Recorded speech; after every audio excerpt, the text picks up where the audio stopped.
Hey home bakers! Today we are making this irresistible peanut butter banana loaf cake.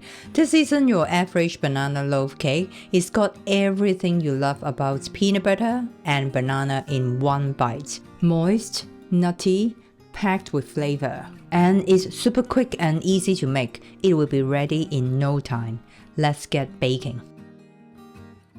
We start by mixing the peanut butter and oil together. I recommend using a good quality one. This is my go-to, an organic smooth peanut butter, but if you prefer a bit of texture, you can use crunchy peanut butter instead.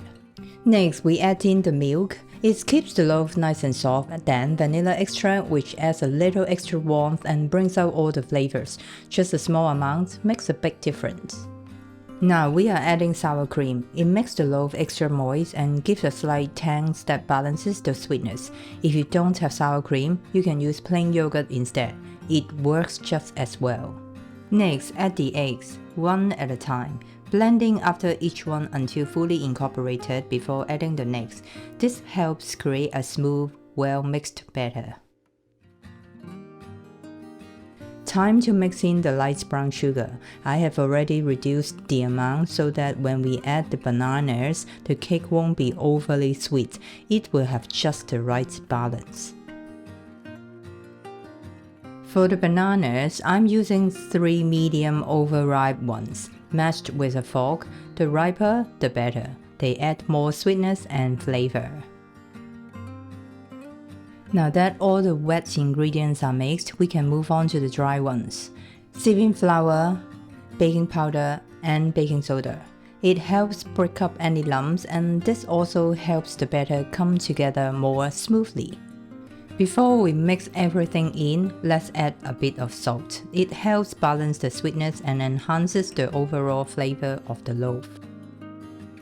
And mix everything together with a spatula until fully incorporated and no dry flour is visible.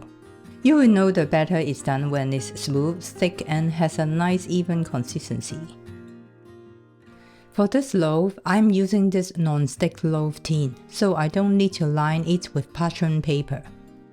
But if you are using a tin that is not non-stick, make sure to line it with parchment paper or grease it before using it. Finally, sprinkle some crushed salted peanuts on top for a bit of crunch and saltiness. But if you are a smooth peanut butter person, feel free to skip this step. Personally, I love the salted peanuts on top because it doesn't just make the cake tastier, but it also makes it visually more appealing. Do you agree? Use the handle of a spatula or the back of a spoon to gently press the peanuts into the batter. This helps keep them from popping up during baking. Bake in a preheated oven at 175 degrees Celsius fan for about 53 to 57 minutes, or an inserted skewer comes out clean. For your reference, mine took 55 minutes. Let the cake to cool in the pan for about 15 minutes. Once it's cool enough to handle, carefully remove it from the pan and allow it to cool for another hour before slicing. This step helps preventing crumbling and ensures a nice, firm texture inside.